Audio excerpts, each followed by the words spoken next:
Bueno, pues son las 8 de la mañana con 30 minutos. Enrique Peña Nieto, candidato del PRI a la presidencia de México. Bienvenido, buenos días. Carmen, muchas gracias. Me da mucho gusto estar en tu programa. Un saludo desde aquí a todo tu auditorio. Bueno, pues debo decir que ya creíamos que no ibas a venir algún día a este programa porque te hemos invitado en varias modalidades para un debate que no se hizo y espero que a lo mejor se haga para un encuentro con la mesa de los lunes o una entrevista que ahora me concedes al final de cuentas. Gracias por estar aquí. Al contrario, Carmen, me da mucho gusto estar aquí. Bueno, debo decir que me tardé en entrar al aire porque se me cayó el café encima de los papeles, cosa que no importa porque ya los tenemos aquí rescatados. Y bueno, pues Enrique, esta mañana en donde vas al ratito a la Ibero, tendremos oportunidad de conversar contigo por ahí de unos 35 minutos o si nos da más. Un poquito más, que sea 40 minutos. 40 minutos de conversación, así que venga la conversación. Muchos temas, pero déjame empezar por uno fundamental.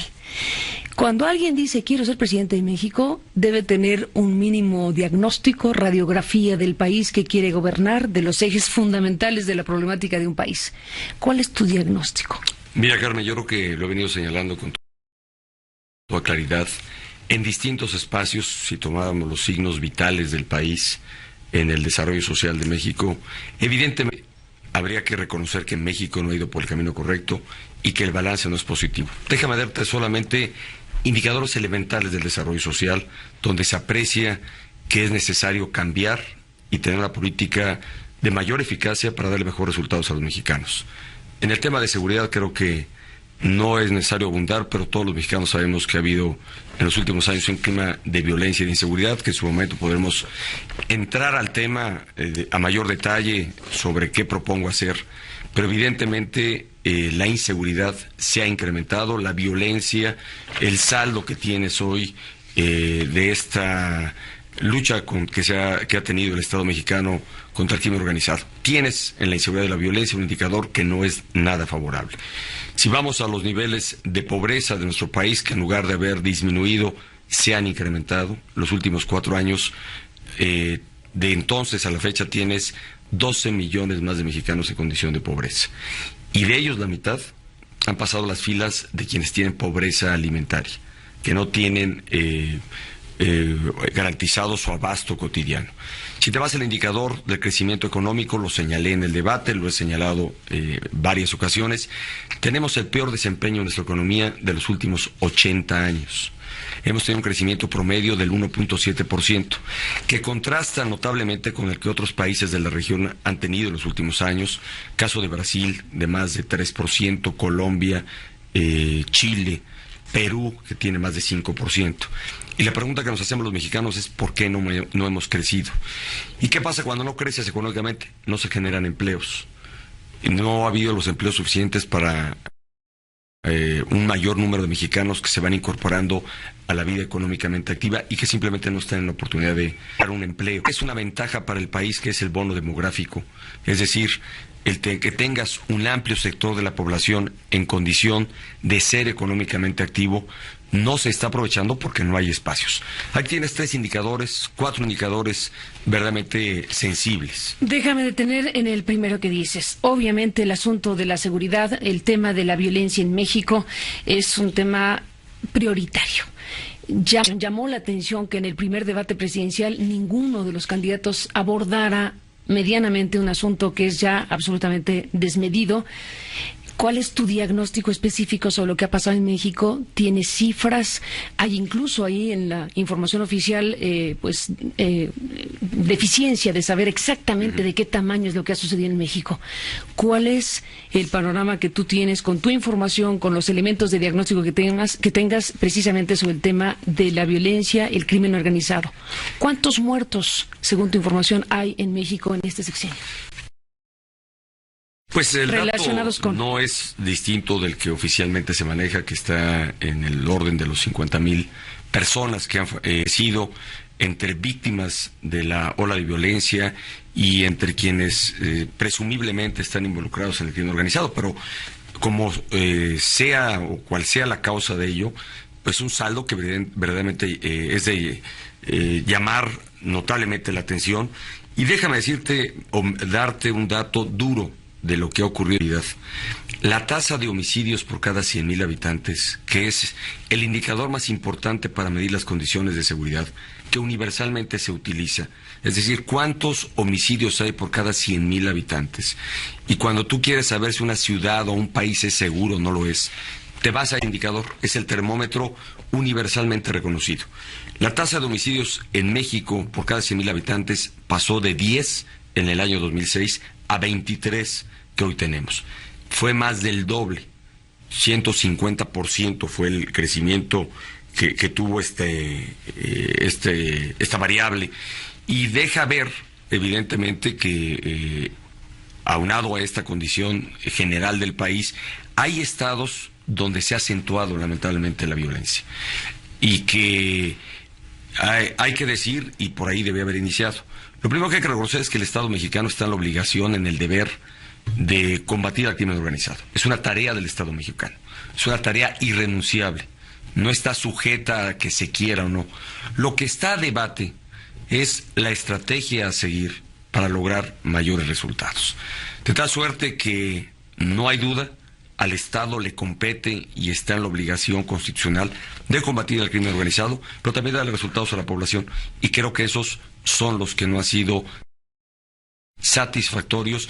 Y hoy tienes un clima entre la población de miedo, de zozobra, de angustia entre las familias. ¿Por qué no salir, dejar de tener horas dedicadas al esparcimiento, a la actividad recreativa, por no eventualmente ser víctimas de la ola de violencia? Ciertamente, yo creo que nadie está pidiendo al Estado mexicano que dices, el tema es la estrategia. Vamos al punto. Según tú, ¿cuál es la estrategia de Felipe Calderón?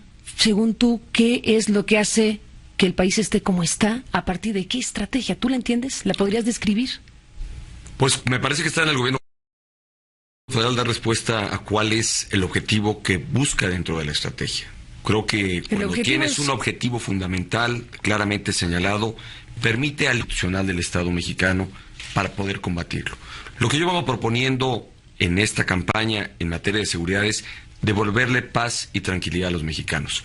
¿A partir de qué? A partir de tener claramente señalado el rumbo, el objetivo más importante en esta materia, que es reducir la violencia. Y cuando hablamos de reducir la violencia, Carmen, significa darle especial y particular atención a la comisión de 3 delitos: homicidios, extorsiones y secuestros.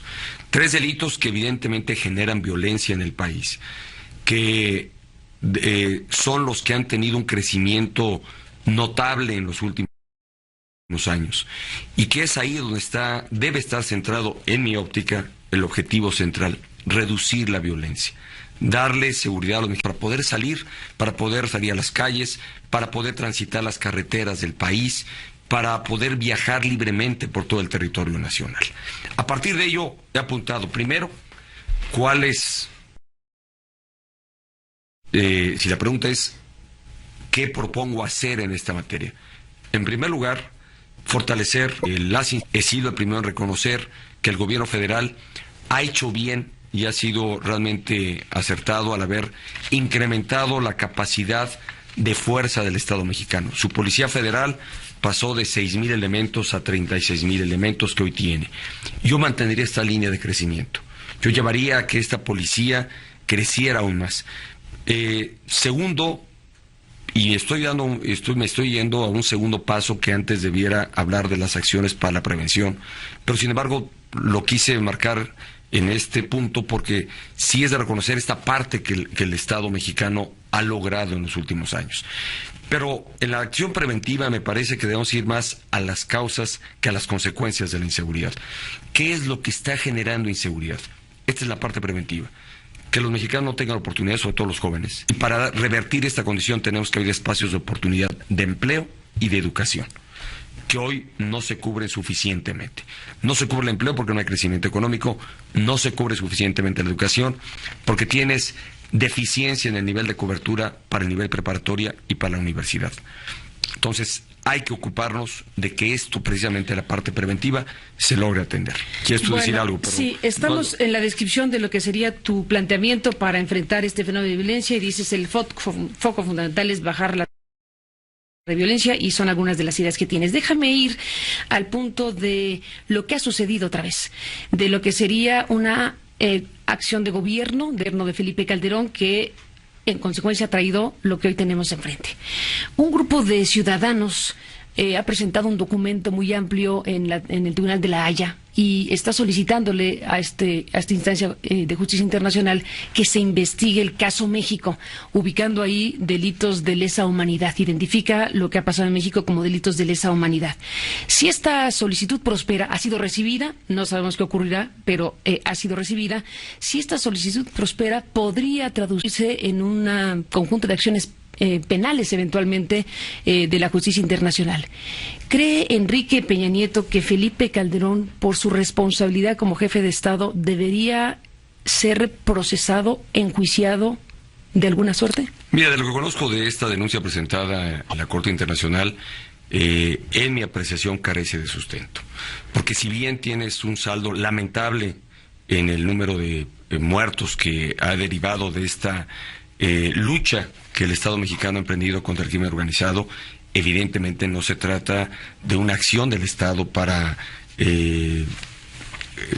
generar o causar estos homicidios. Yo creo que deriva más bien de una lucha permanente contra el crimen organizado y donde presumiblemente un gran número de quienes lamentablemente han perdido la vida son personas involucradas y dedicadas a la actividad delincuencial.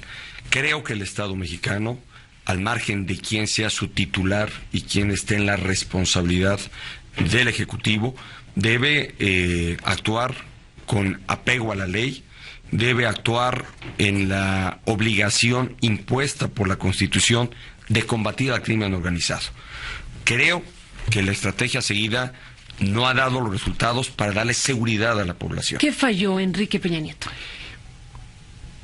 Presumiblemente yo pensaría que faltó un mejor diagnóstico de la condición que guardaba el país al inicio de la administración, que se tomó una decisión a lo mejor menos premeditada, analizada, planeada, para saber y focalizar a dónde orientar el esfuerzo del Estado mexicano. Pero lo que sí es cierto... Hay quien dice, Enrique, hay quien dice que Felipe Calderón tomó una decisión precipitada efectivamente al arranque de su sexenio como una fórmula de obtener la legitimidad que no tuvo en la elección de 2006. Pues son uno de los tantos señalamientos que se han hecho. Yo no prestaría... No necesariamente. Yo creo que el Estado está en la obligación de combatir el crimen. Sí creo que faltó una definición muy clara de los objetivos. Y creo que los mexicanos hemos sido testigos de el cambio o de objetivos señalados desde el gobierno. En lo que tú recordarás, originalmente se llamó una guerra y que luego se dijo que no era guerra, que era una lucha. ¿Para ti es guerra? Pero como, yo creo que es combate al crimen organizado. El Estado mexicano está en la obligación de combatir el crimen organizado, pero aunado a esta obligación, lo más en condiciones de seguridad a todos los mexicanos. Y déjame decirte algo más, Carmen. Es una obligación insustituible, irrenunciable, y que compete en estricto sentido al Estado mexicano. Porque en la frustración que ha habido por la ausencia de resultados, se han corrido voces, señalamientos que proponen otras formas o que otras organizaciones, incluso de carácter civil, pues puedan tomar mayor definición en la estrategia del Estado. Yo creo que hay que abrir espacios a la participación de la sociedad para lograr mayor efectividad en el combate al crimen organizado y generar... El objetivo es seguridad a los mexicanos. Lo que tienes que propiciar es seguridad a los mexicanos. Si algo ha definido la estrategia de Calderón es el tema de la militarización, es decir, tomar al ejército mexicano, a la Marina, más recientemente, sustituyendo en buena medida la responsabilidad de los cuerpos policíacos, etcétera. El tema de la militarización, entre otras cosas, ha traído costos muy altos, no solo en términos de derechos humanos, que ha sido pues ya materia de muchos informes nacionales e internacionales. ¿Tú mantendrás ese eje principal para combatir el crimen organizado ¿Sostenido en el Ejército, sostenido en la Marina? No, yo estoy convencido que el Ejército y la Marina y los elementos que están en esta tarea de combatir al crimen organizado, gradualmente deberán regresar a sus cuarteles. ¿Qué es gradualmente? Sin embargo, gradualmente a partir de que existan mejores condiciones en cada lugar. Y déjame decirte... En esta sección se habló de la gradualidad. Y lamentablemente creo que no se logró. Y creo que no se logró porque faltó la definición de objetivos muy claros. Yo ya te he señalado cuál es el objetivo que perseguiré en materia de el objetivo central: reducir la violencia, regresar condiciones de seguridad a los mexicanos. Y que esto va aunado a combatir, evidentemente, todo tipo de delitos, pero sin duda habrá que centrar el esfuerzo. Yo centraré el esfuerzo y la actuación del Estado en los 3 niveles de gobierno en combatir lo que hoy genera mayor... ¿En qué momento regresarían los soldados a los cuarteles? Cuando hubiese condiciones óptimas y se hubiese disminuida la violencia donde más hoy la tienes presente. De ahí que me he comprometido, déjame decirte, me he comprometido a la Armada en algunas entidades donde lamentablemente se ha agravado la situación de inseguridad. Lo hice ya particularmente en Veracruz, lo habré de hacer seguramente en Tamaulipas, lo habré de hacer en Coahuila, en Michoacán y en Guerrero. ¿A partir de qué indicadores? Yo diría a partir del diagnóstico que tengamos del Estado, a partir realmente de asegurarnos de que la violencia ha disminuido sensiblemente y que la población vaya marcando también en su percepción, en su sentir, que esto esté ocurriendo. Y esto es algo que puedes hacer mediciones para realmente conocer lo que la sociedad está apreciando sobre el desempeño y sobre las mejores condiciones de seguridad que se tengan en cada lugar. Para saberlo de esta manera, entonces, tú continuarás con el Ejército, digamos, en las calles hasta que suceda lo que dices. No lo voy a retirar hasta en tanto no haya un diagnóstico más claro y mejores condiciones que permitan tomar una decisión de que gradualmente regrese. Pero también creo que el Ejército no tiene por qué estar extendido en todo el territorio nacional en esta tarea. Insisto, yo lo focalizaría y lo llevaría a que tuviera la presencia y esta tarea de combatir el crimen organizado en los lugares donde la condición está de crítica y donde los índices de criminalidad se han elevado. Bueno, Enrique Peña Nieto, lo dejamos hasta aquí en esta parte que es fundamental del diagnóstico de país, de que es uno de los ángulos de la problemática nacional que pues tiene que ver con la violencia y el crimen organizado. Tenemos un tema importante, Carmen, en este tema. Creo que algo que ha estado ausente en la estrategia seguida hasta ahora por el gobierno y que yo propongo realmente sea una nueva definición es la coordinación de esfuerzos. En materia de seguridad pública no se puede competir por lograr resultados entre niveles de gobierno. Es una tarea del Estado mexicano. No se puede divisar. Y entonces si competimos o no. ¿Lo dices porque algunos dicen que el PRI va a pactar o que el PRI pactó y el PRI va a establecer no violencia a partir de pactos con los criminales? Lo digo más bien porque hay señalamientos reiterados, especialmente de distintos actores, como el presidente, que apuntan a que los estados donde gobierna el PRI hay índices de mayor criminalidad, lo cual resulta engañoso. Porque debes considerar que el PRI en el país gobierna el 60% de la población, 60% prácticamente o más de los estados de la República, de tal suerte que resulta, es a donde yo veo esta óptica sesgada y partidista que eventualmente se quiere construir entre los adversarios y desde el gobierno. Esto no cabe. La lucha del Estado mexicano o el combate del Estado mexicano contra el crimen organizado obedece y obliga a la participación de los 3 niveles de gobierno. Y me comprometo a establecer una mayor alianza y unidad con la participación de los 3 niveles de gobierno. Se trata de competir, se trata de dar buenos resultados. Y algo más, habrá que hacer mayor inversión. No solo en el orden federal, creo que la inversión tiene que estar destinada a los 3 niveles. Ponía yo el caso de Colombia, que es un referente sobre la seguridad, porque ahí han logrado disminuir la inseguridad que era verdaderamente alarmante, y se ha vuelto el caso de Colombia un referente mundial de cómo combatir la inseguridad. Y en este país destinan a la seguridad 5% del Producto Interno Bruto. En México no llegamos siquiera al 1.5%. No estoy diciendo que de un año a otro, y sería materialmente difícil, llevar, escalarlo a estos niveles, que algunos sugirieron que yo había hecho esta la afirmación. Pero lo que sí he comprometido y lo que sí propongo es gradualmente hacer mayores inversiones. O sea, un tema que resulta de la mayor prioridad tiene que verse reflejado en el presupuesto. Enrique Peña Nieto, déjame pasar a otros temas. Adelante, el debate. Bueno, se dijo mucho y hubo una gran polémica sobre por qué una señal de un debate tan importante no se transmitía en las cadenas nacionales. Y bueno, para ir pronto al tema y a lo que se ha dicho críticamente sobre ti, se ha dicho que se te intentó proteger para no exhibir algún traspié en el debate, se te ha pintado como una especie del chico del teleprompter, ¿no? Y un conjunto de cosas que ahí están. ¿Qué dices después del debate y de lo que sucedió? Pues mira, seguramente te refieres a lo que dicen los adversarios. Está haciendo eco de lo que mis adversarios han venido señalando, con toda honestidad, sin sustento alguno. Más bien han tomado hechos aislados como para hacer generalidades y querer hacer un señalamiento sobre tu servidor, lo cual tampoco es de preocuparme mayormente. Creo que el debate, estamos en campaña, tampoco debiera sorprender, es lo normal, tampoco, digo.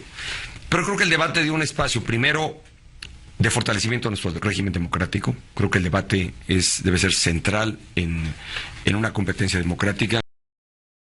Segundo, creo que el debate permitió tener en un mismo espacio, con una amplia cobertura, que tú debes tener seguramente los números. Poquito más que el fútbol, no mucho. Pero bueno, solamente de la televisión abierta. Pero si, si tomamos en cuenta la cobertura total que hubo de distintos medios, no solo de televisión, radio, internet, canales cerrados de televisión, en fin, la cobertura total que tuvo, se habla de haber sido casi en consecuencia de que las televisoras lo pasaron en los canales menos vistos. Pues como creo que el que seguimos es como ha ocurrido en los últimos, hace 6 años y hace 12 años. Más allá de eso, el punto es... Y no voy a entrar en la polémica de si debió o no.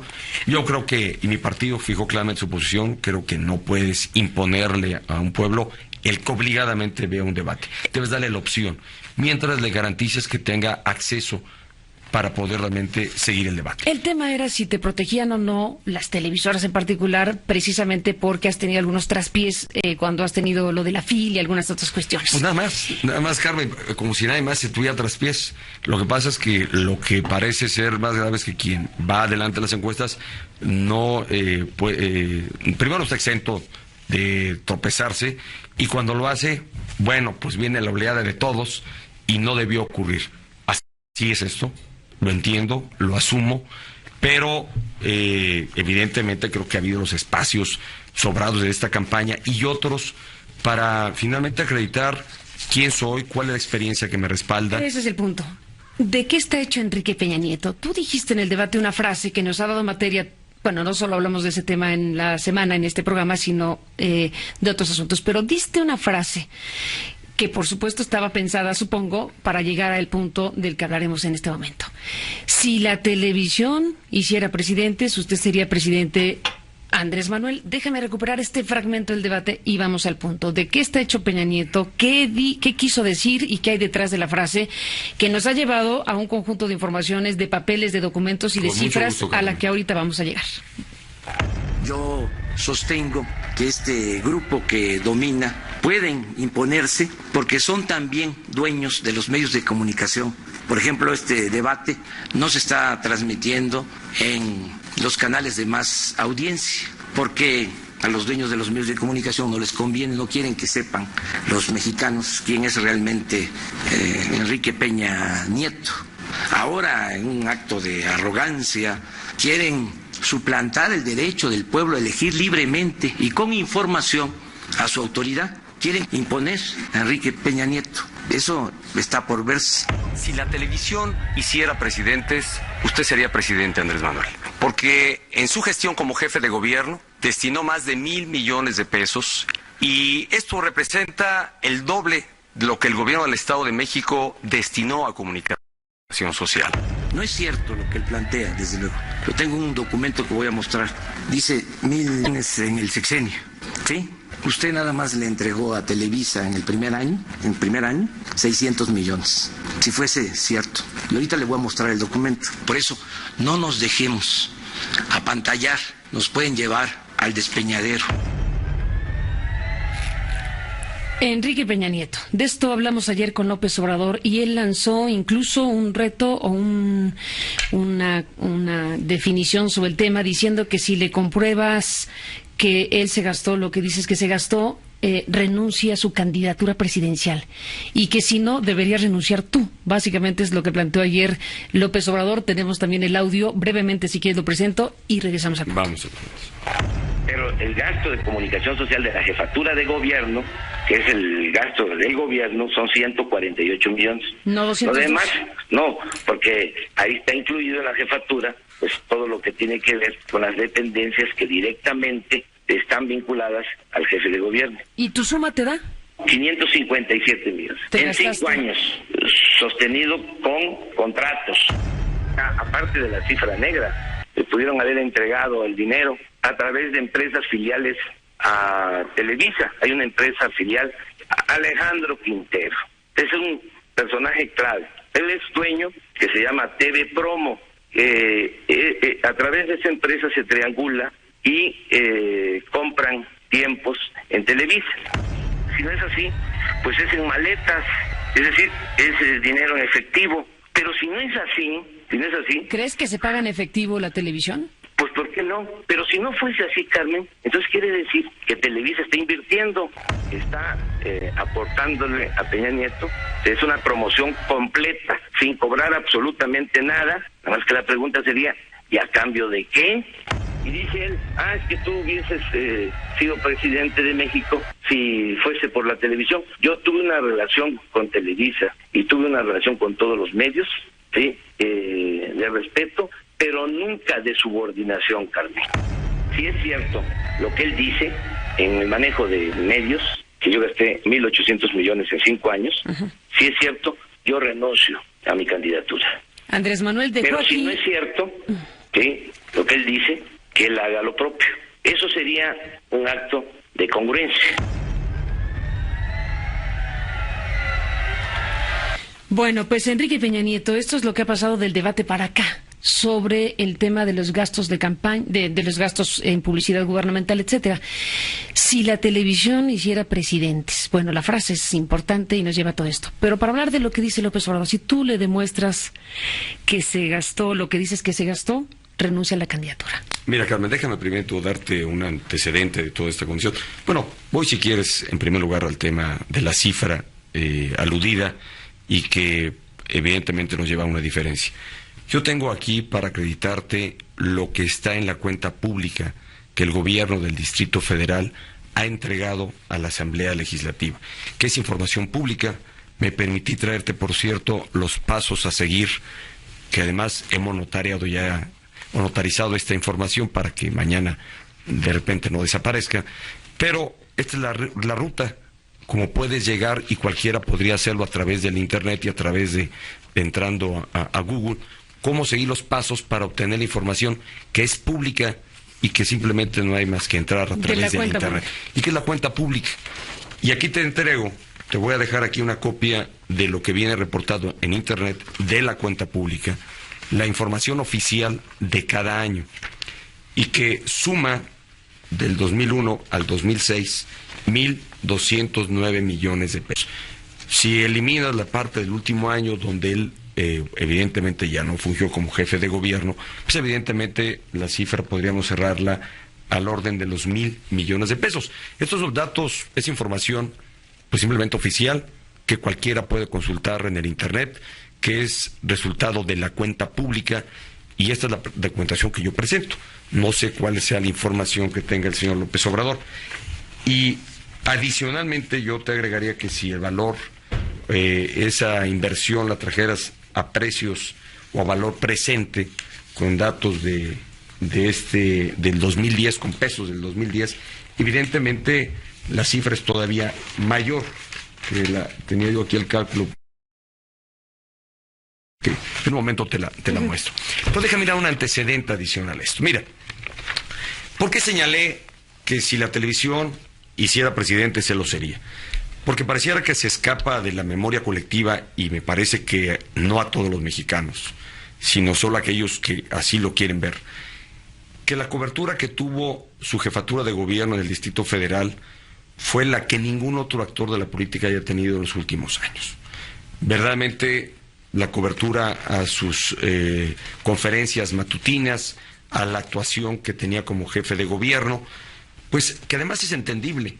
Hay que decir lo que él evidentemente pudiera no ser de su agrado, pero el Distrito Federal tiene por medios locales, Carmen, una cobertura que te da, evidentemente, que es una cobertura de carácter nacional. Los medios locales del Distrito Federal son medios nacionales. El punto aquí es coberturas periodísticas y coberturas pagadas, que ese es el asunto. Yo creo que entrando en esta materia de los números, de punto Enrique Peña Nieto de las cifras. Dice López Obrador: renuncio a mi candidatura si me demuestra que gasté lo que él dice que gasté. Tú dices, yo afirmo que se gastó cerca de 1,000 millones de pesos, que es lo que trae la cuenta pública. Aunque se escucha en el audio que él se refiere a 1,800 millones de pesos, que es la cifra que tu equipo de campaña mostró también, y que aquí la tuvimos, es del sexenio de Marcelo Ebrard. Entonces, bueno, yo me tomé la precaución de Yáñez después de la entrevista con López Obrador y le dije, López Obrador habló de la cifra de Marcelo Ebrard, sigue sosteniendo su dicho sobre que renunciaría a la candidatura si se refiere a la cifra que sí corresponde a la de López Obrador, que es la que afirma Peña Nieto fue de cerca de 1,000 millones, y me dijo que sí, porque afirma el equipo de López Obrador que él se gastó y reconoce cerca de 500 millones de pesos. Entonces, aclarado el punto de que los 1,800 son de Ebrard y de que de lo que estamos hablando de 1,000 millones de pesos, ¿qué le contestas a López Obrador sobre su reto? Mira, él fue el que se puso esta condición. Nadie le está pidiendo que renuncie a su candidatura, simplemente que se reconozca lo que aparece en las cuentas públicas de lo que fue su gestión de gobierno. Yo no estoy inventando nada, ni estoy sacando documentación inventada, ni maquilada.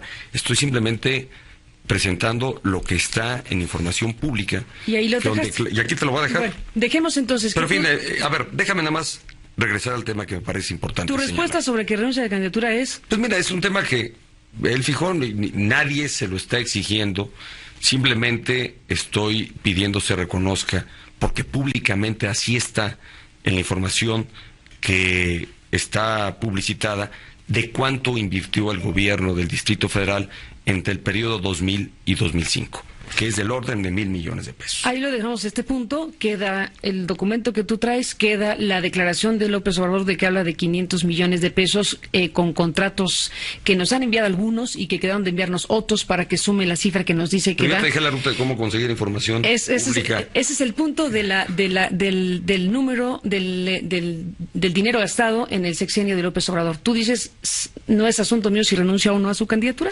No, en pocas palabras. No es asunto mío. Punto. Eso no es bueno, un tema. Ahora, en el mismo debate, una vez que tú le dijiste, si la televisión hiciera presidente es tal cosa, y ahí queda la interrogante abierta de cuánto se gastó López Obrador en espacios de comunicación, él dice, usted en un solo año, para una sola empresa, se gastó más de 600 millones de pesos. Y mostró un papelito que también le pedimos, así como les pedimos a ustedes los documentos que ya mostramos en esta semana, nos envió la primera hoja de un documento que fue publicado por Genaro Villamil y que dice Enrique Peña Nieto, presupuesto 2005-2006, y dice total de inversión en tiempos de televisión más de 600 millones de pesos, 691 millones de pesos.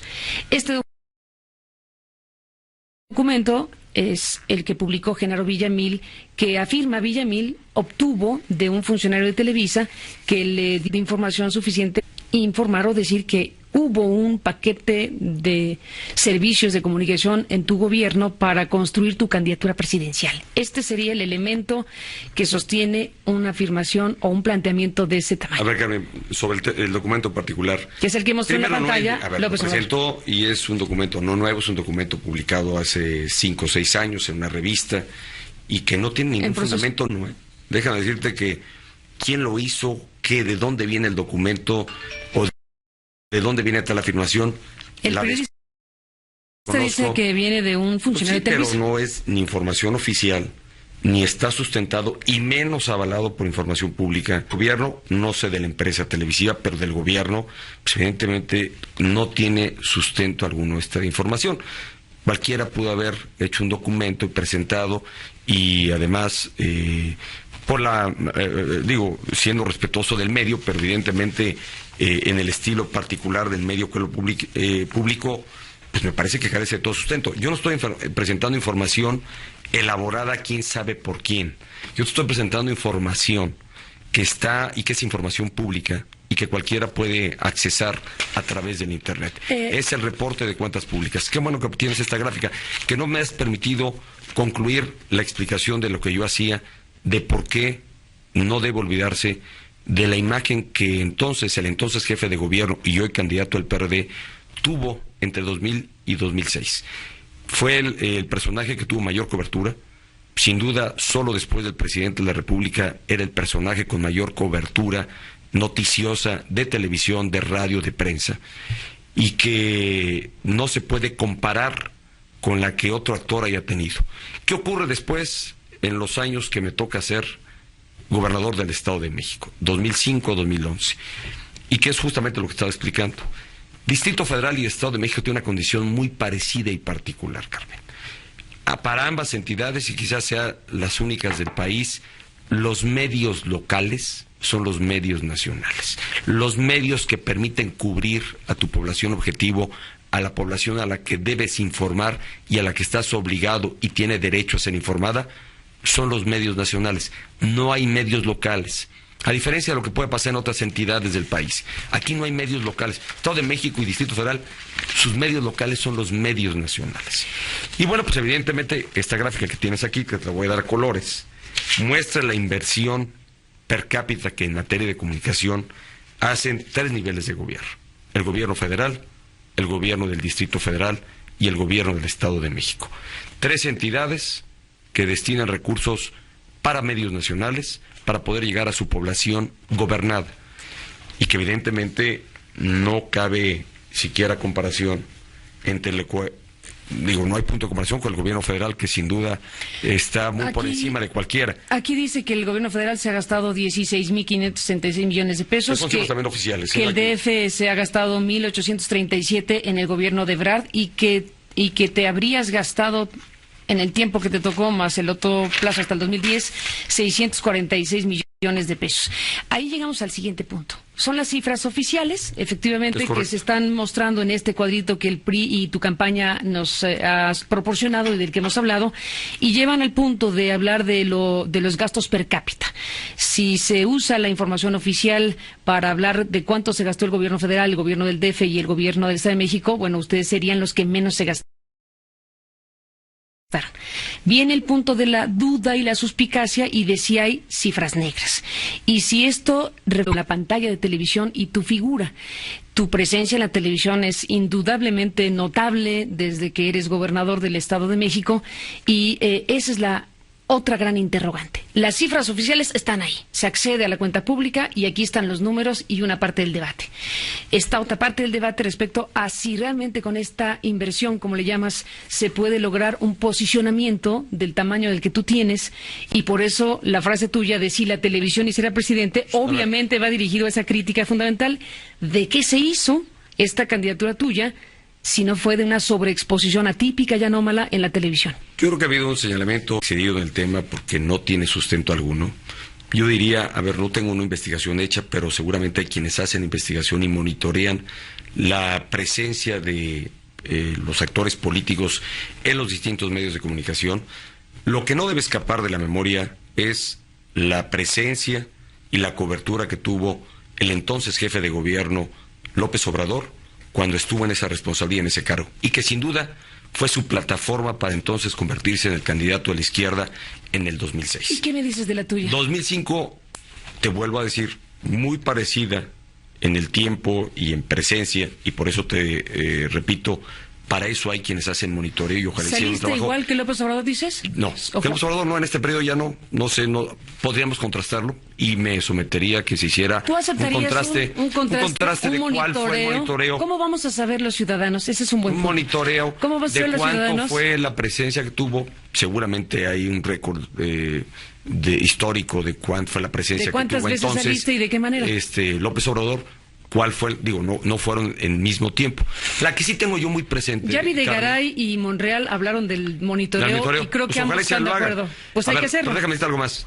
La que sí se puede contrastar eventualmente es la que tiene Marcelo Ebrard y un servidor, porque nos tocó a él ser jefe de gobierno y a tu servidor, que lo sigue siendo, y a tu servidor, gobernador del Estado de México, y que recuerdo varias publicaciones hicieron notar los monitoreos que teníamos en presencia, tanto el hoy jefe de gobierno como entonces yo, gobernador del Estado de México, y eran muy parecidas, muy similares, y que evidentemente no es que estén hechas para construir una candidatura, Carmen. Lo que me dediqué a hacer fue a gobernar mi estado. Y el Estado de México no deja de tener una atención y una cobertura mediática natural por ser el Estado de México, la población que tiene. ¿Tú sabes cuál es la población del Estado de México? ¿Cuál es? Te la pregunto porque pareciera que escapa a todos quienes parecieran ignorarla. Es la entidad más poblada de México. Tiene 15,5 millones de habitantes. Más que el Distrito Federal, que no llega a 9 millones de habitantes. Y donde está concentrada buena parte de la población del Estado de México es justamente en la conurbación con el Distrito Federal. Por eso hablamos de que es la gran metrópoli de casi 20 millones de habitantes. Déjame llegar a este otro punto que es derivado del asunto. A ver, estamos frente al dinero público que se utiliza para promover obra de gobierno, etcétera, las cuentas públicas, las suspicacias, lo que queda en interrogante y que merecería monitoreos sobre cuánto se gastaron y cuánto de quien se hace la investigación del tema lo podrían hacer. Bueno, aquí hay una cosa en la prensa hoy, dos cosas. Bueno, una cosa en la prensa que es muy importante que publica el diario Reforma. Me dices que ya lo leíste y se lo leo al auditorio, que nos lleva al tema de las cifras negras, que nos lleva al tema de los servicios de comunicación que en todo caso trascienden los spots mismos. Dice Enrique Gómez y Arturo Espinosa en Reforma esta mañana que paga Peña comentarios, que erogó su gobierno al menos 32 millones para que comentaristas de radio hablaran de él. Y dice que durante tu administración el entonces gobernador que gastaste al menos 32 millones de pesos en lo que llaman apoyos informativos. De acuerdo con facturas oficiales del gobierno mexiquense, queda claro que estos apoyos informativos son comentarios o entrevistas con conductores radiofónicos y no de spots formalmente contratados. Hasta aquí la parte de la información y ahorita retomo lo demás. ¿Tú pagas o pagaste para que se hablara bien de ti? ¿Para que se te hicieran entrevistas? Yo creo que, primero, la nota no es nueva. Y no me sorprende que en periodo de campaña la vuelvan a sacar. Es una nota, yo te diría, era gobernador del Estado de hace 3 o 4 años. Lo de menos es que es nueva. Y déjame decirte algo más. Esta es una información pública y que esta inversión en materia de comunicación social forma parte del presupuesto y de lo que te he informado. El gobierno del Estado gastó de los 600 millones que te gastaste. Claro, es parte de. ¿Hubo para el acceso a esta información es pública. Fue otorgada por el propio gobierno a través del Instituto de Transparencia del Estado de México. O sea, no es que hayan hecho un gran descubrimiento. ¿Qué es a qué se refiere? Y en su momento, creo que lo hemos aclarado varias veces. Son en los tiempos de algunos comentaristas de radio que comercializan los espacios de su comentario, que además tienen una buena presencia, no para que el comentarista hable bien, sino en tiempos previos a su participación, tanto antes como después, que hay espacio comercializado y que seguramente llevamos ahí alguna campaña, no de tu servidor, alguna campaña del gobierno del Estado de México. ¿No compras el comentario mismo? No es el comentario, es el espacio que se patrocina antes o después. Me dejas, estaba yo queriendo recordar algún símil y a lo mejor lo voy a llevar a la televisión, que yo creo que lo tenemos de aquí, que llegamos a ver los noticieros, y era un compañero periodista tuyo del noticiero de la noche, de Joaquín López Dóriga. Voy a hacer un comercial. Venga. Pero el de Tequila Don Ramón, ¿te acuerdas cómo entra Tequila Don Ramón? Pues no es que el comentarista hable de Tequila Don Ramón, pero me acuerdo que siempre es con el que entra este espacio de patrocinio. Estos son espacios comercializados dentro de los comentarios de algunos comentaristas y que evidentemente tuvieron alguna campaña del gobierno del Estado.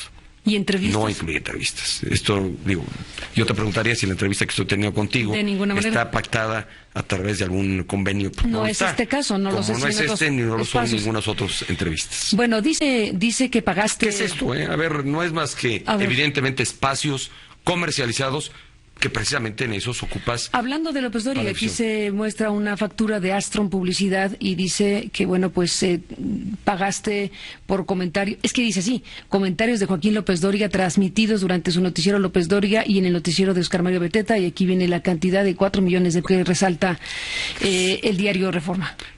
Es lo que te señaló, Carmen, que los primeros años de gobierno esta empresa comercializaba espacios de quienes haciendo comentarios en algún programa noticioso, tanto en el previo como en el posterior, seguramente llevamos ahí alguna campaña, debe estar la información correspondiente, alguna campaña del gobierno del Estado de México. O sea, fue la comercialización. Y te repito, Carmen, no es algo nuevo, ¿eh? A ver, esto fue de hace 3 años, si no recuerdo, primeros años de la gestión de gobierno, que entonces...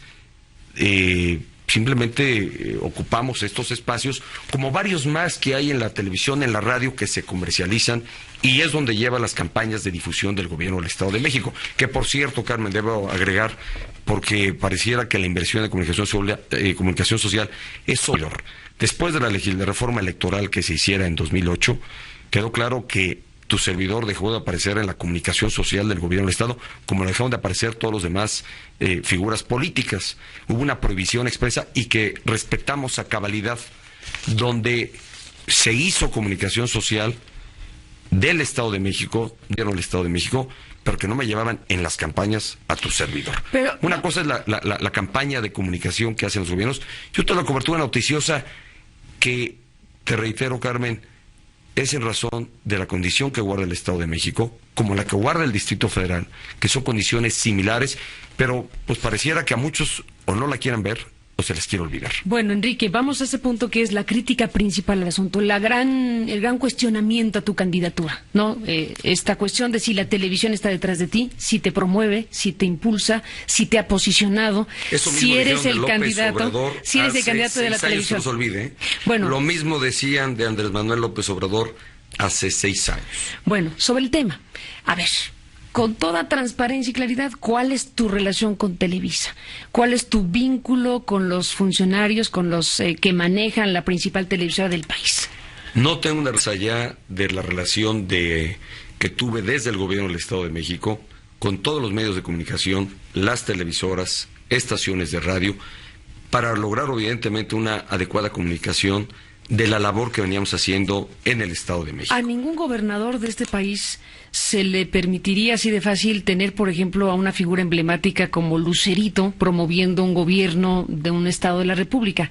A ti se te ha tratado como a ninguno, a ti se te ha tratado como a ningún gobernador o actor político, con N número de cosas que podríamos aquí traer a colación, pero tomo ese, por ejemplo, que la televisión de tu esposa, que también es un tema que se vincula al asunto, pero tu asociación permanente con la televisora y con la promoción de tu figura a partir de elementos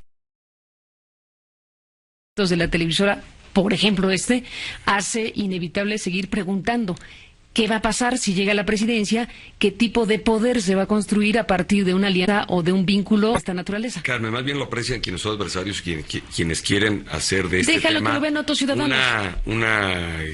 Una forma de estar haciendo señalamiento constante a tu servidor, que evidentemente carece de sustento alguno. Te repito, el señalamiento que se hace hoy a tu servidor era exactamente el mismo que se hacía de López Obrador hace 6 años, y que varios han de recordar tanto la cobertura.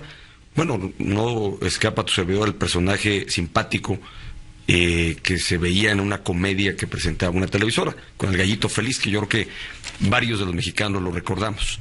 ¿El privilegio de mandar? El privilegio de mandar, recordarás, era el personaje yo casi protagónico del programa. Que en 2006 acabó el programa y acabaron en... Pero recordarás entonces que esto que dicen de tu servidor fue lo mismo que dijeron hace 6 años de López Obrador. ¿Qué se decía? Y por eso lo acredito aquí. ¿Pero qué se decía de López Obrador? Pues que obviamente era la figura hecha, construida a través de la televisión, de la cobertura, de los medios, tal cual lo dicen hoy de tu servidor.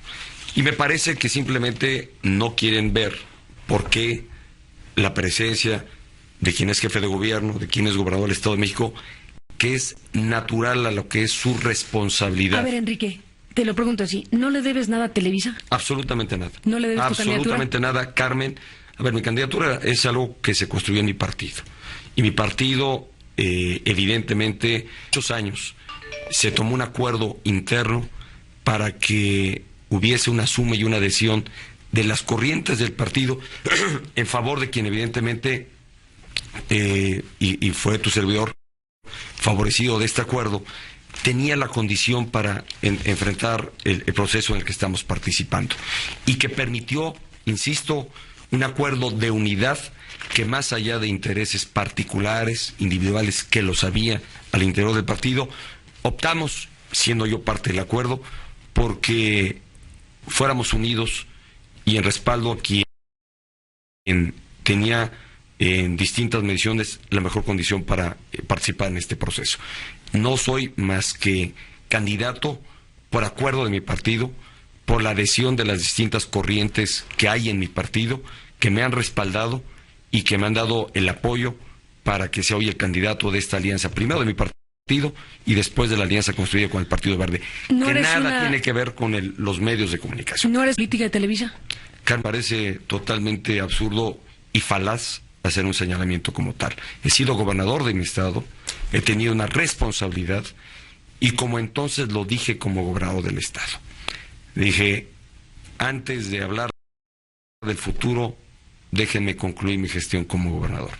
Tengo compromisos que atender y que cumplir en mi estado. Y nunca caí en las constantes y reiteradas preguntas de si estaba yo preparando el terreno futuro. Y te lo digo con toda honestidad y de manera muy genuina, no lo estaba. Me ocupaba y me preocupaba más concluir de manera satisfactoria mi gestión como gobernador del Estado de México. Pero evidentemente no dejas de ser un actor político, un actor de la política, y que evidentemente por el nivel de responsabilidad y el lugar donde hacía la política tuvo una cobertura noticiosa como la tiene, te repito, el hoy jefe de gobierno del Distrito Federal, como la tuvo quien es hoy candidato de la izquierda. No es distinta, Carmen. Si no le debes nada a Televisa o al llamado duopolio televisivo, ¿qué piensas hacer con un tema muy importante? El tema de las telecomunicaciones, el tema de la comunicación y de un sistema en general que no es favorable, digamos, a la democracia mexicana. Tenemos una hiperconcentración de medios, un duopolio televisivo y una necesidad urgente de que se abran las opciones y la competencia en la televisión y en los otros espacios de las telecomunicaciones. Si llegas a la presidencia de México, ¿harías algo para desconcentrar lo que hoy ya tiene dimensiones pues que todos conocemos? Vengo postulando lo que espero de llegar a la presidencia de la República a asumir como una constante de mi gobierno. Promover la competencia. Porque solo un país donde hay competencia permite que la población tenga acceso a servicios que compitan en calidad y precio. Y lo mismo en materia de telecomunicaciones, si estoy convencido de que hay que promover mayor competencia. ¿Cómo? Y de ser necesario, y creo que lo es, abrir una tercera cadena de televisión. Eso ya está un poco rebasado, lo de la tercera cadena, ¿no? Yo creo que, pero es un tema que me parece puede considerarse, habría que hacer la valoración del mercado y la valoración técnica, pero me parece que es alentar la competencia, no solo en comunicaciones, también en telefonía, donde me parece que hay actores dominantes dentro del mercado, y en todas las actividades de la economía, Carmen. Yo no me cerraría solamente a lo que me parece son los temas más señalados en materia de telecomunicaciones. En telecomunicaciones y en todos los ámbitos de la economía. Sobre telecomunicaciones, tienes que ofrecer a los mexicanos mejores productos de mejor precio, de mayor calidad. Y lo único que propicia que esta condición se dé en un país es la competencia. Sobre el tema de las telecomunicaciones, entiendo que en todos los demás temas evidentemente que hay que hacerlo, pero dos asuntos y te pregunto tu opinión casi técnica. Está en manos de la Comisión de Competencia Económica en este momento un asunto de primera importancia. El grupo de Emilio Azcárraga, en relación con el grupo de Ricardo Salinas Pliego, pretenden operar conjuntamente Iusacell. La Comisión de Competencia dijo no porque X y Y razones. ¿Te pronunciarías por la conveniencia de que se le permita operar conjuntamente a Azcárraga y a Ricardo Salinas Iusacell, con todas las implicaciones que eso tiene, ser, entre comillas, competidores en la televisión y socios en la telefonía? ¿Tienes un pronunciamiento sobre Carmen, el tema? con honestidad no tengo los elementos técnicos para tener una opinión y una postura sobre el tema, pero a la que sí regreso y la que quiero, te podría decir, te lo firmo y te lo voy a cumplir de ser presidente de México, es ser promotor de la competencia. No competencia en esta área que tú señalas de telefonía, en el área de comunicaciones, de la televisión, del internet, de la telefonía y de todos los ámbitos de la competencia. Déjame decirte pero precisamente de este tipo de cosas es que va a haber o no cierto tipo de competencia. Aquí para eso, además, Carmen, creo que hay que fortalecer a los órganos reguladores justamente que estén dedicados a combatir las prácticas monopólicas. ¿Y qué significa fortalecer? Darles elementos sancionadores, precisamente para poder, estaba viendo el reloj por la cita que tengo en la Universidad Iberoamericana en un momento más. Gracias, Carmen, por tu comprensión. Pero regreso al tema. A los órganos reguladores hay que fortalecerles para que tengan capacidad sancionadora sobre quienes incurren en prácticas monopólicas. Y segundo, he postulado la necesidad de crear tribunales especializados porque resulta muy cómodo a quienes eventualmente son actores dominantes, pues recurrir a las chicanas y darle largas a los juicios, y creo que tenemos que generar certidumbre jurídica. Y para eso hay que crear tribunales especializados con capacidad y siendo última definición de la justicia y de las sanciones o de las acciones que deban instrumentarse para evitar la práctica monopólica. Mayor competencia. Eso quiero hacer de mi gestión una permanente promoción de la competencia. En los ámbitos que a ti te preocupan y que has señalado, en esos claramente y evidentemente habrá de observarse, como en todos los ámbitos de la economía. Casi con un sí o un no, porque el tiempo se agota. ¿Le liberarías el título de concesión a Slim para que pueda ofrecer servicios de televisión también? Que también es otro de los grandes temas. Carmen, no tengo yo elementos técnicos, ni soy quien. No es un tema que esté sujeto a la discrecionalidad de una sola persona. Me parece que esto requiere de elementos de valoración. De lo que sí estoy, a lo que sí estoy resuelto y en lo que estoy decidido, y dejando en los órganos reguladores que tomen la definición correspondiente. Se me acaba el tiempo. Carlos Salinas de Gortari, ¿está o no contigo? No lo está. ¿Nunca ha estado? Nunca ha estado. ¿Ni lo estará? Ni lo estará. ¿Lo juras? Lo juro. ¿Te esperan en la Ibero con máscaras de Salinas? Pues mira, Carmen, pues seguramente los hoy adversarios.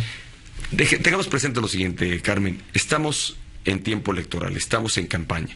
La universidad es un espacio libre y me parece que en el espacio libre y además en campaña, pues no me parece que sea algo ni genuino ni natural, pero soy total y absolutamente respetuoso.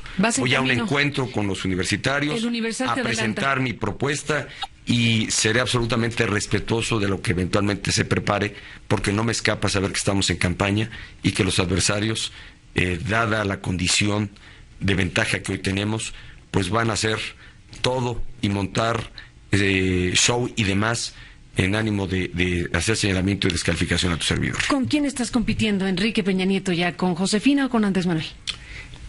Quiero competir para ganarme la confianza de los mexicanos. Creo que los adversarios están en una condición muy similar en distintas encuestas. ¿Están empatados? Según tus encuestas. En algunas encuestas, Josefina sale ligeramente adelante de López Obrador, y en otras ya, y muy evidente, sale Andrés Manuel también con ligera ventaja sobre Josefina. Evidentemente hay una disputa ahí entre ellos dos por el segundo lugar, pero a mí me ocupa más no ver qué ocurre con ellos, sino, y mi única ocupación y lo que está dedicando en esta campaña, en lo que queda de la campaña política, es a ganarme la confianza ciudadana a partir de mi propuesta y el compromiso específico de lo que quiero hacer para que México esté mejor. Josefina dice, quiero debatir con él. ¿Qué dices? Ya le dije que sí, nos vamos a volver a ver el 10 de junio. ¿Pero solitos? Vamos a vernos el 10 de junio. Mi respuesta fue ¿Tu único debate va a ser ese? ¿Solo vas a tener 2 debates? Así es, Carmen. ¿Por qué tan poquitos? ¿Por qué no darle paso a los debates, a un ejercicio Mira, Carmen, yo creo que, más amplio, más diverso? Yo creo que esta campaña dejará esta elección, y si es del ¿Le interés, temes a los debates? No, Carmen, yo creo que en el debate pasado se rompió el mito, a lo que sí no he estado dispuesto, porque cada quien pues define sus estrategias. Para uno su estrategia es vamos a más debates, y en ese juego no he caído. He sido total y absolutamente respetuoso de lo que la ley establece y exige a quienes participan en la campaña. ¿Solo 2 debates? Que son 2 debates, y en los 2 he participado. Que por cierto, que tampoco se olvide quien soy candidato a la izquierda, hace 6 años solo participó en un debate. ¿Y así le costó? Y yo voy a participar en el doble de esos debates, que son los que la ley establece. Si fuera el deseo de los partidos políticos que sus candidatos participaran en más debates, pues que nos escriban en ley. Tengamos presente que la ley electoral que hoy tenemos es producto del consenso de los partidos. A lo que no dice la ley. Lo que no ocurre, pues porque entonces ya entramos en el juego y en la estrategia de cada partido político. ¿Pero tú crees que los debates son juego de alguien o Sin una duda condición? Pueden ser estrategia. Pueden serlo, pero también una condición para la democracia. Por eso, Carmen, no he rehuido el debate. A ver, seamos claros. Yo no he rehuido el debate. Me he presentado espacios donde he participado y otros candidatos también lo han hecho. Y en lo que no he caído ni he aceptado efectivamente es ir a debates preparados, postulados por quienes lo tengan en su estrategia política. Y por eso, para evitarme el tener que discriminar entre unas y otras invitaciones, fue muy claro. Voy a los debates que obliga la ley, que organiza la autoridad electoral y que además son los que tienen mayor cobertura, son los que tienen una cobertura más amplia, que permiten una mayor observancia entre la población. Y estuve en el que tuvo lugar el 6 de mayo, habré de estar el del 10 de junio. Déjame tomar 1 minuto y medio para despedirnos. Arturo Montiel, ¿estará cerca de ti Arturo Montiel? No. ¿Está? No lo está tampoco, Carmen. Estuve y fui parte en su momento. Le dedicaste tu tesis y te dice constantemente, Josefina. Hace años, y efectivamente fui colaborador de él. Y como lo ha señalado Carmen, creo que cada personaje asume responsabilidad y juicio de la historia sobre su actuar y sobre su gestión pública. Te lanzaron eso que eras el Ponce de Montiel, pero eras candidato a la presidencia. A ver, participé en mis primeros años como funcionario en el gobierno del Estado, en el gobierno del entonces gobernador Arturo Montiel, y te repito, creo que cada quien está en la obligación de responder de sus actos, de su gestión y del juicio que la historia haga a la gestión de cada quien. ¿Qué va a hacer tu partido y tu campaña y tú mismo con Humberto Moreira? Pues creo que los señalamientos que se han hecho en Coahuila, no hay duda que cuando se falsificaron documentos hay la comisión clara y evidente de un delito que hay que investigar, que hay que perseguir y que hay que sancionar y imponer las sanciones que la ley establece a quienes sean responsables. Se hace de un juicio general y amplio, pero tampoco está en defensa de alguien en particular, simplemente dejar que la ley y la justicia y las instancias de procuración de justicia con sustento investiguen y consignen a quienes sean responsables, sin otorgar excepción a personaje alguno, pero tampoco permitiendo que se haga juicio anticipado cuando no hay elementos evidentes de culpa. ¿No encuentras indicios, elementos de responsabilidad presunta de Moreira, tú particularmente? ¿Crees que deba ser investigado? No me lleves a hacer, porque no soy órgano de procuración de justicia, no tengo elementos más allá de lo que se conoce públicamente y de lo que sin duda se trató de la comisión de un delito al haberse falsificado documentos para adquirir contratación de deuda. En medio de estas campañas políticas se han dicho cosas, por ejemplo, como que dineros de Coahuila o dineros de Veracruz u otros dineros por el avión de los 25 millones trasladados en el asunto de Veracruz. Dineros hay quien dice, para la campaña de Peña Nieto. Claramente, Carmen, no es así.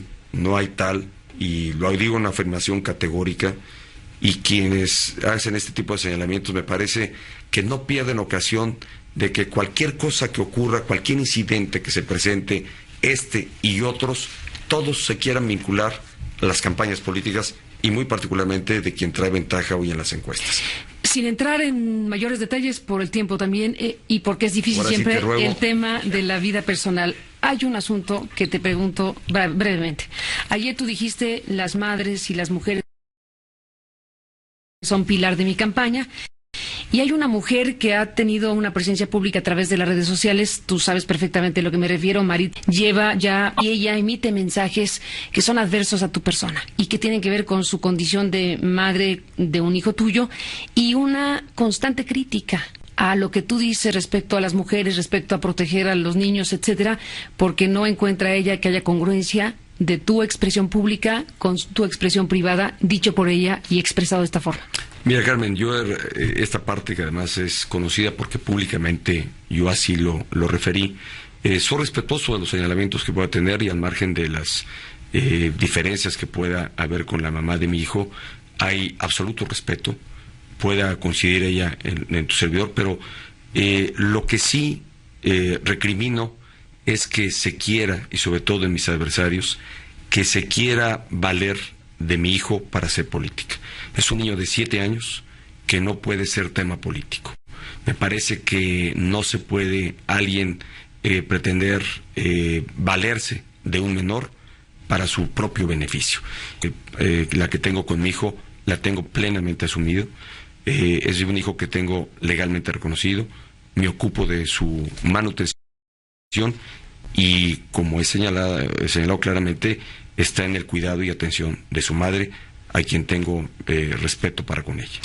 Pues nos despedimos, Enrique Peña Nieto. ¿Con qué mensaje te vas de este programa? Que te agradezco y espero volvamos a repetir. Con mucho gusto, Carmen, y encantado de poder estar contigo nuevamente.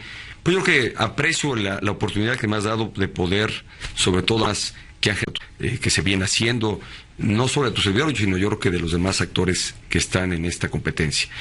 Yo apelo a que realmente entre la sociedad mexicana esté muy claro que México merece cambiar. México tiene que optar por un cambio porque el camino en el que vamos no es el correcto, y quiero realmente encabezar el proyecto de cambio para México responsable, que convoque a la unidad de todos los mexicanos y que con definición de objetivos claros llevemos a México en mejores condiciones. Me acompaña la experiencia de haber gobernado la entidad de mayor población del país, una entidad compleja, una entidad que podría ser buena síntesis o buen resumen de lo que ocurre en la realidad nacional, y que acredité el cumplir las tareas que me había propuesto llevar a cabo, el haber cumplido mis compromisos. Esta es la carta de presentación con la que hoy comparezco en esta competencia democrática y me someto al juicio y al interés de ganar el respaldo mayoritario de la sociedad mexicana para llegar a la presidencia de la República. Bueno, pues seguiré el 1 de julio, este domingo, que se elegirá presidente de México. Gracias por estar aquí esta mañana. Gracias a ti, Carmen, y un saludo a todo tu auditorio. Que tengan muy buen día y muy buen fin de semana. Gracias a Enrique Peña Nieto. Y bueno, pues veremos qué sucede en la Ibero, que vas para allá, de Mariana Escobedo rumbo a la Ibero. El tiempo que te tome, ahí van los Vamos para allá, equipos. pues ya corriendo. Gracias por estar aquí. Buenos Gracias, días. Carmen. Vamos a una pausa y volvemos.